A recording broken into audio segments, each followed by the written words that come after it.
தமிழர்களின் number 1 choice Tamil matrimony.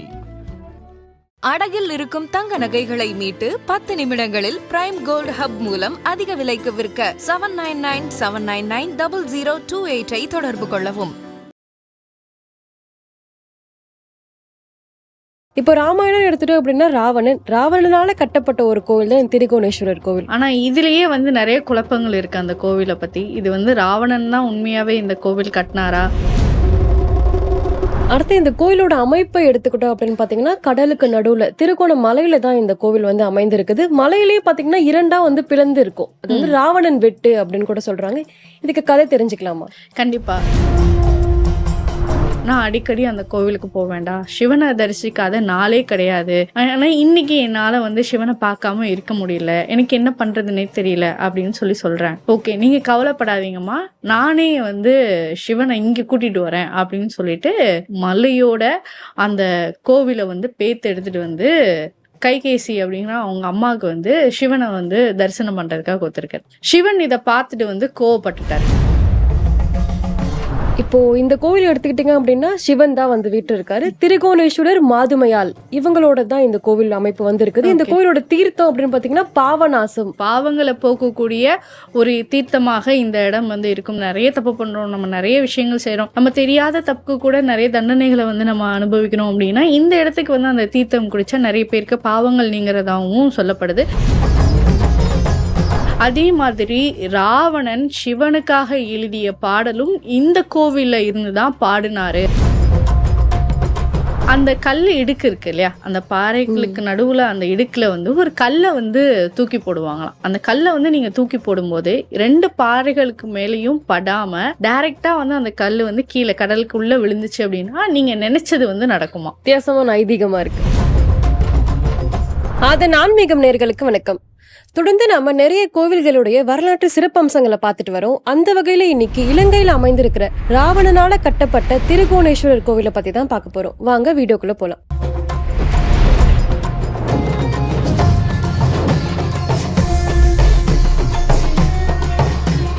வணக்கம் பிரியா. வணக்கம் பிரீத்தி. இப்போ இலங்கைன்னு சொன்னாலே முதல்ல நமக்கு ஞாபகத்துக்கு வர்றது ராமாயணம் நடந்த இடம். அதுதான் இப்போ ராமாயணம் எடுத்துட்டோம் அப்படின்னா ராவணனால கட்டப்பட்ட ஒரு கோவில் தான் திரிகோணேஸ்வரர் கோவில். இந்த கோவிலை பத்தி முதல்ல பாத்துடலாமா? ஓகே, ஆரம்பிக்கிறதுக்கு முன்னாடி சொல்லியிருந்தீங்க ராவணனால கட்டப்பட்ட கோவில். ஆனா இதுலயே நிறைய குழப்பங்கள் இருக்கு அந்த கோவிலை பத்தி. இது ராவணன் தான் உண்மையாவே இந்த கோவில் கட்டினாரா, இல்ல இந்த கோவிலை கட்டினது உண்மையாவே யாரு, அது மட்டும் இல்லாம இந்த கோவில் எப்படி வந்துச்சு அப்படிங்கிறது கூடவே நிறைய பேருக்கு தெரியாம இருக்கு. பட் ஆனா இப்போ வரைக்கும் அந்த ஊர் மக்களால நம்பப்படுற ஒரு விஷயம் என்னன்னா ராவணனால இந்த கோவில் கட்டப்பட்டிருக்கு அப்படிங்கிற ஒரு ஐதீகத்துல நம்பிட்டு இருக்கிறாங்க. ஸோ குறிப்பா நீங்க சொன்ன மாதிரி இந்த திரிகோணமலையில இருக்கிற திரிகோணேஸ்வரர் அப்படிங்கிறவர் சிவனாக இந்த கோவிலில் காட்சியளிக்கிறாரு நமக்கு. அதுலேயும் குறிப்பாக இந்த கோவில் சிவனுக்காக அர்ப்பணிக்கப்பட்ட 64 கோவில்களில் இதுவும் ரொம்ப முக்கியமான ஒரு கோவிலாக இருக்கு. இந்த கோயிலோட அமைப்பே பார்த்தீங்கன்னா திருகோணமலையில தான் அமைந்திருக்குது. இது இந்த கோயிலுக்கு ஒரு 1000 காலத்துக்கு முன்னாடி வரலாறு இருக்கிறதா கூட சொல்லப்படுது இல்லையா? ஆமா, கிட்டத்தட்ட கிமு 15ஆம் நூற்றாண்டுலேயே இந்த கோவில் இருக்கு அப்படின்னு சொல்லியிருக்கிறாங்க. இந்த கோவில் பாத்தீங்க அப்படின்னா ராவணனால கட்டப்பட்டது அப்படின்னு ஒரு தரப்புகள் இருந்தாலும் நிறைய பேருடைய நம்பிக்கையும் இது சார்ந்து இருக்கு. ஸோ அப்படி நம்ம எக்ஸாம்பிள் சொல்லணும் அப்படின்னு பார்த்தீங்கன்னா நம்ம நாட்டை ஆண்ட 3 முக்கிய மன்னர்கள் இருக்காங்க இல்லையா, சேரர், சோழர், பாண்டியர்.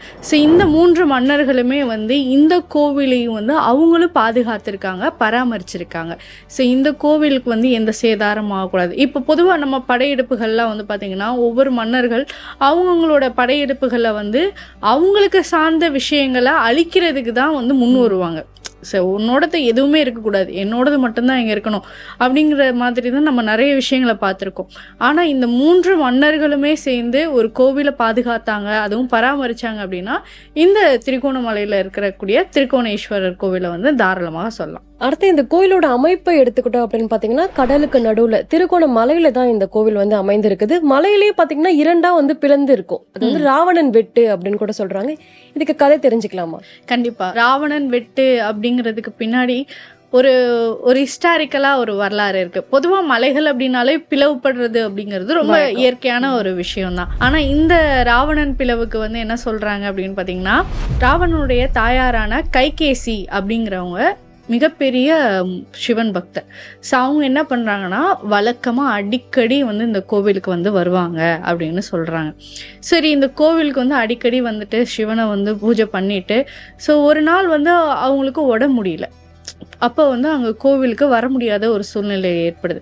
அப்போ வந்து அவங்க ரொம்ப சோகமாக இருக்கிறாங்க. ராவணன் போய் உடனே, என்னம்மா என்னாச்சு, எதுக்காக ஃபீல் பண்ணுறீங்க அப்படின்னு. நான் அடிக்கடி அந்த கோவிலுக்கு போக வேண்டாம், சிவனை தரிசிக்காத நாளே கிடையாது, ஆனால் இன்றைக்கி என்னால் வந்து சிவனை பார்க்காம இருக்க முடியல, எனக்கு என்ன பண்ணுறதுனே தெரியல அப்படின்னு சொல்கிறேன். ஓகே, நீங்கள் கவலைப்படாதீங்கம்மா, நானே வந்து சிவனை இங்கே கூட்டிகிட்டு வரேன் அப்படின்னு சொல்லிட்டு ராவணன் வந்து அந்த கோவிலை நோக்கி போயிருக்கிறாரு. மலையோட அந்த கோவிலை வந்து பேத்து எடுத்துட்டு வந்து கைகேசி அப்படிங்கிற அவங்க அம்மாவுக்கு வந்து சிவனை வந்து தரிசனம் பண்ணுறதுக்காக கொடுத்துருக்காரு. சிவன் இதை பார்த்துட்டு வந்து கோவப்பட்டுட்டார். நீ வந்து தப்பு பண்ணிட்டார் அவனா, நீ வந்து ஒரு கோவிலோ ஒரு முக்கியமான விஷயங்களோ எங்கே இருக்கணுமோ அங்கே தான் இருக்கணும், நீ இதை வந்து பேத்து எடுத்துகிட்டு வந்து நீ ரொம்ப பெரிய தப்பு பண்ணிட்ட அப்படின்னு சொல்லிட்டு சிவன் வந்து ரொம்ப உக்ரமாகிறார். உடனே ராவணனை வந்து நசுக்க ஆரம்பிக்கிறார். ஸோ அப்படி நசுக்கும் போது ராவணனால் அந்த சிவனுடைய பாதம் பட்டு வெட்டப்பட்ட இடம் தான் அந்த ராவணன் வெட்டு. ஸோ அதனால தான் அதுக்கு அப்படி ஒரு பேர். இதுவுமே இப்போ நீங்கள் சொல்கிற வரலாறு கூடவே இன்னொரு வரலாறு கூட சொல்லப்பட்டது. அது என்ன அப்படின்னு பார்த்தீங்கன்னா வந்து ராமாயணத்தில் வந்து ராவணன் பிராமண குலத்தை சார்ந்த ராவணனை கொல்லப்பட்டதுனால வந்து ராமருக்கு வந்து பிரம்மஹஸ்தி தோஷம் அப்படின்னு ஒன்று வந்து ஏற்படுது. இதுக்காக அந்த தோஷத்தை வந்து நீக்கணும் அப்படின்றதுக்காக ராமர் வந்து இந்த கோவிலை வழிபட்டதாகவும் வரலாறு வந்து சொல்லுது. கண்டிப்பாக. ஸோ இப்படியும் ஒரு வரலாறு இருக்கு. அதே மாதிரி இந்த கோவில் வந்து நிறைய பரிகார ஸ்தலமாகவும் இருக்கு அப்படின்னு பாடல் பெற்ற ஸ்தலமாகவும் இருக்குது. பஞ்ச ஈஸ்வரம் அப்படின்னு சொல்லிட்டு பாடல் பெற்ற தலம் தான் இந்த தலம், திருக்கோணேஸ்வரர் கோவில். ஸோ இதுவுமே ரொம்ப முக்கியமான ஒரு விஷயமாக பார்க்கப்படுது. அதே மாதிரி ராவணன் சிவனுக்காக எழுதிய பாடலும் இந்த கோவிலில் இருந்து தான் பாடினாரு அப்படின்ற ஒரு புராணமும் இது இருக்கு. சிவ தாண்டவ சோஸ்திரம் அப்படிங்கிற பாடலும் ராவணன் இந்த இடத்துல இருந்து தான் சிவனுக்காக எழுதியிருக்கிறாரு அப்படின்னும் சொல்லப்படுது. இப்ப நீங்க சொல்ற மாதிரியே வந்து இந்த கோவிலுக்கு வந்து அதாவது கோயில் வந்து மலை மேல திருகோண மலையில அமைந்திருக்கிறது. இந்த கோயிலுக்கு வந்து நிறைய பேர் வந்து சொல்றாங்க. ஆதி கோணேஸ்வரம், மத்திய கைலாஷ், இப்படின்னு நிறைய பேர் வந்து சொல்லப்படுது. ஏன்னா 3 பக்கம் கடல், நடுவுல வந்து இந்த மலை மேல வந்து இந்த கோவில். இந்த கோவில் அமைப்பே வந்து ரொம்பவே அழகா இருக்கு. நீங்க சொன்ன மாதிரி சிவன் தான் வந்து இதுல குடியிருக்கிறாரு. சிவனோட சிலையுமே ரொம்ப வித்தியாசமா வந்து செதுக்கப்பட்டிருக்குன்னு கூட சொல்றாங்க. ஓகே, நம்ம எல்லாருக்குமே தெரியும் கைலாயம் எவ்வளவு பெருசு, அங்க இருக்கக்கூடிய சிவனுக்கு எந்த அளவுக்கு ரொம்ப முக்கியத்துவம் வாய்ந்தது அப்படின்னு. நம்ம தமிழ்நாட்டில் எடுத்துக்கிட்டீங்க அப்படின்னு பார்த்தீங்கன்னா வெள்ளியங்கிரி மலையையும் தென்கைலாயம் அப்படின்னு நம்ம குறிப்பிடுவோம். அதே போல இந்த திருக்கோண மலையில இருக்கக்கூடிய சிவனையும் வந்து பார்த்தீங்கன்னா தென்கைலாயம் அப்படின்னு சொல்லி தான் கூட அழைக்கிறாங்க. கைலாயத்தில் இந்த கோவிலும் வந்து ரொம்ப முக்கியத்துவம் வாய்ந்ததாகவும் கருதப்படுது. இப்போ இந்த கோவில் எடுத்துக்கிட்டீங்க அப்படின்னா சிவன் தான் வந்து வீட்டு இருக்காரு. திருகோணேஸ்வரர், மாதுமையால் இவங்களோட தான் இந்த கோவில் அமைப்பு வந்து இருக்குது. இந்த கோவிலோட தீர்த்தம் அப்படின்னு பாத்தீங்கன்னா பாவநாசம் அப்படின்ற தீர்த்து தான் வந்து இந்த கோவில வந்து கொடுக்குறாங்க. ஓகே, ஸோ அதே மாதிரி நீங்க சொன்ன மாதிரி பாவங்களை போக்கக்கூடிய அந்த பேர்லயே இருக்கு பாருங்க. ஸோ பாவங்களை போக்கக்கூடிய ஒரு தீர்த்தமாக இந்த இடம் வந்து இருக்கும். நிறைய வந்து நம்ம நிறைய தப்பு பண்றோம், நம்ம நிறைய விஷயங்கள் செய்யறோம், நம்ம தெரியாத தப்புக்கு கூட நிறைய தண்டனைகளை வந்து நம்ம அனுபவிக்கணும் அப்படின்னா இந்த இடத்துக்கு வந்து அந்த தீர்த்தம் குடிச்சா நிறைய பேருக்கு பாவங்கள் நீங்கிறதாகவும் சொல்லப்படுது. அப்படி ஒரு முக்கிய தீர்த்தமாகவும் அது பார்க்கப்படுது. அதுலயும் குறிப்பா நீங்க சொல்லியிருந்தீங்க இல்லையா அந்த ராவணன் வெட்டு. ஸோ அங்க என்ன அப்படின்னு பாத்தீங்கன்னா அந்த கல் இடுக்கு இருக்கு இல்லையா, அந்த பாறைகளுக்கு நடுவுல அந்த இடுக்குல வந்து ஒரு கல்லை வந்து தூக்கி போடுவாங்களாம். அந்த கல்லை வந்து நீங்க தூக்கி போடும்போது 2 பாறைகளுக்கு மேலேயும் படாம டைரக்டா வந்து அந்த கல் வந்து கீழே கடலுக்குள்ள விழுந்துச்சு அப்படின்னா நீங்க நினைச்சது வந்து நடக்குமா. அப்படி அந்த இடத்துல வந்து பாறைகளில் பட்டுச்சு அப்படின்னா நீங்க நினைச்சது நடக்காதான். ஸோ அப்படிங்கிற ஒரு விஷயமும் அவங்க வந்து ஃபாலோ பண்றாங்க. வித்தியாசமான ஐதீகமா இருக்கு. கண்டிப்பா. ஸோ இதுவுமே பார்க்கும்போது எனக்கு ரொம்ப வித்தியாசமாக இருந்தது. ஸோ ஒரு வேளை நம்மளும் போனோம் அப்படின்னா கல் தூக்கி போட்டு பார்க்கணும், நம்ம நினைக்கிறதும் நடக்குதா இல்லையா அப்படின்னு. கண்டிப்பா. வேற எந்த மாதிரியான கோவில் அமைப்புகள் இருக்கு? இப்போ சிவன் அம்மனை பார்த்துட்டோம், பத்ரகாளி அம்மன் கூட இந்த கோவில வந்து அமைந்திருக்காங்க இல்லையா? ஆமா, அதுலயும் குறிப்பா பத்ரகாளி அம்மன் வந்து இருக்கிறாங்க, விநாயகர் இருக்கிறாங்க, முருகர் சிலையும் கூட இந்த கோவில இருக்கு அப்படின்னு சொல்றாங்க. குறிப்பா இப்ப ராவணன் தான் இந்த கோவில் கட்டினாரு அப்படின்னு பாத்தீங்கன்னா உள்ள சிலைகள் அப்படிங்கிறது ராவணனுக்கு கிடையவே கிடையாது. ஆனால் வெளியில் இந்த கோவிலுடைய சுற்றுப்புறத்தில் வந்து பார்த்திங்கன்னா ராவணனுக்கான சிலைகள் இருக்குது, ஓவியங்கள் இருக்குது, புகைப்படங்கள் இருக்குது. ஸோ அந்த மாதிரியான விஷயங்கள் இந்த கோவிலை வந்து சுற்றி அமைஞ்சிருக்கு அப்படின்னு கூட சொல்கிறாங்க. அதுலேயும் குறிப்பாக நீங்கள் ஒரு ஃபோட்டோ பார்த்துருப்பீங்க, ராவணன் வந்து தனியாக இருக்கிற இடத்துல வந்து காசு வந்து தூக்கி போட்டிருப்பாங்க அந்த இடத்துல, ராவணன் சிலைக்கு பக்கத்தில். அந்த ஃபோட்டோவில் நீங்கள் பார்த்தீங்கன்னா நல்லா தெரியும். ராவணனையும் வந்து அந்த இடத்துல அந்த ஊரில் வந்து பார்த்தீங்கன்னா ஒரு தெய்வமாக தான் வழிபடுறாங்க. ஏன்னா ஒரு சிவனுடைய அதி தீவிர ஒரு பக்தனா வந்து ராவணன் அப்படிங்கிறது நம்ம எல்லாருக்குமே தெரியும். அதே மாதிரி சிவன்கிட்ட என்னென்ன கோரிக்கைகள் வைக்கிறாங்களோ அது எல்லாத்தையுமே ராவணன் கிட்டேயுமே கோரிக்கைகளாக அந்த ஊர் மக்கள் வைக்கிறாங்க அப்படிங்கிறது அந்த ஒரு விஷயத்திலேயே நமக்கு பார்க்கும்போது தெரியுது. இப்ப நீங்க சொல்ற மாதிரி ராவணனால கட்டப்பட்ட ஒரு கோவில், ஆனா சிவபெருமான் மேல இருக்கிற காதலால ராவணன் சொல்லி ரிஷி அகஸ்தியர் அப்படின்றவர் தான் வந்து இந்த கோவிலை வந்து கட்டியிருக்கிறாரு.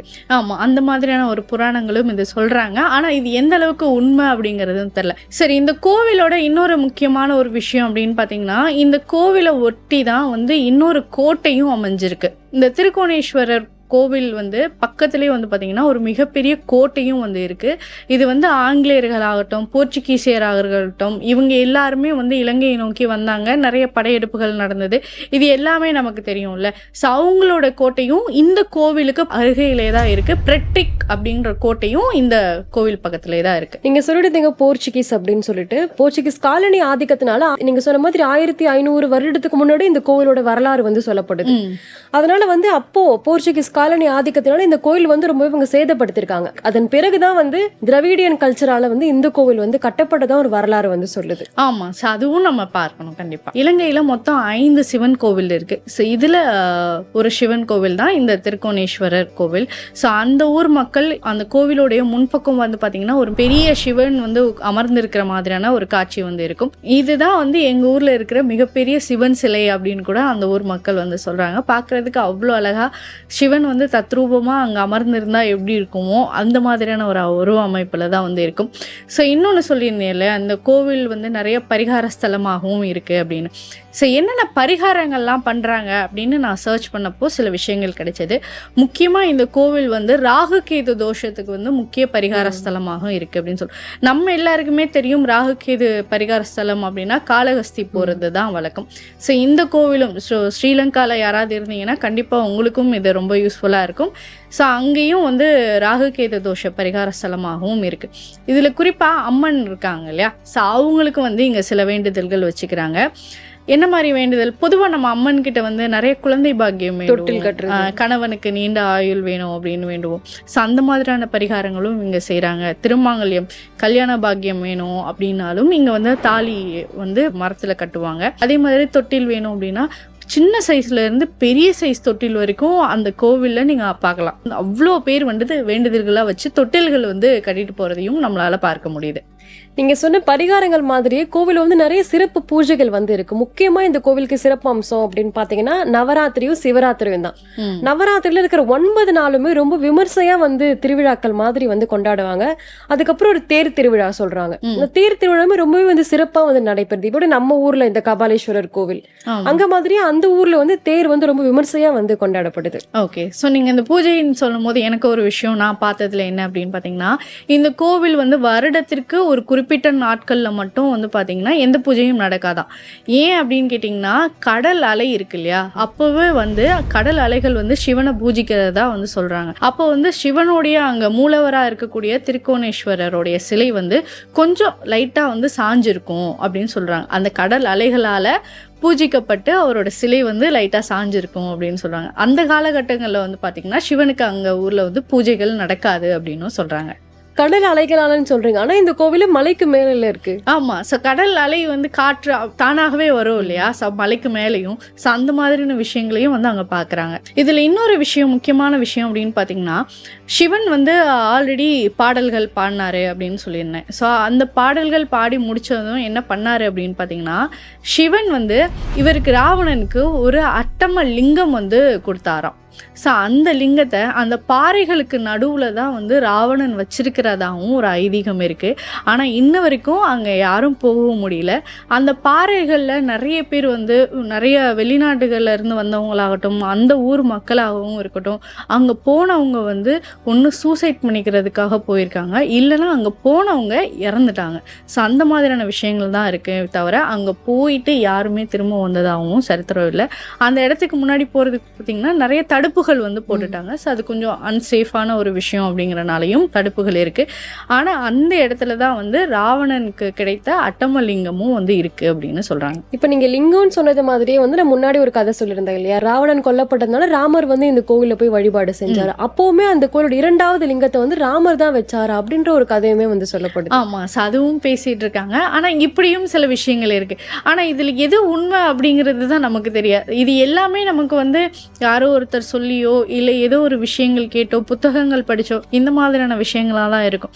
ஆனா அந்த காலகட்டத்துல என்ன நடந்தது, என்ன விஷயங்கள் நடந்திருக்கும் அப்படிங்கிறது நம்ம இன்ன வரைக்கும் நமக்கான சுவடுகள் எதுவுமே கிடைக்கிறது இல்லை. பல பேருடைய நம்பிக்கைகள்ல தான் இன்ன வரைக்குமே வழிபாடு அப்படிங்கிற ஒரு விஷயம் போயிட்டு இருக்கு. ஸோ அதுல வந்து பாத்தீங்கன்னா கண்டிப்பா இந்த திரிகோணமலையும் ரொம்ப முக்கியமான இந்த காட்சி ரொம்பவே வந்து பாக்குறதுக்கு ரொம்பவே வந்து அழகா இருக்குது.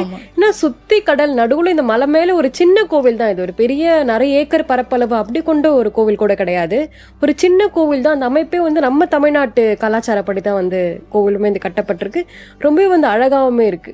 கண்டிப்பா. ஸோ நீங்க யாராவது இலங்கைக்கு போகணும் அப்படின்னு நினைச்சீங்கன்னா கண்டிப்பா இந்த திரிகோணமலையில வந்து திரிகோண ஈஸ்வரரை வந்து தாராளமாக பார்த்துட்டு வரலாம். ஓகே, இதே மாதிரி வேற ஒரு எபிசோட்ல சந்திக்கலாம். மிக்க நன்றி.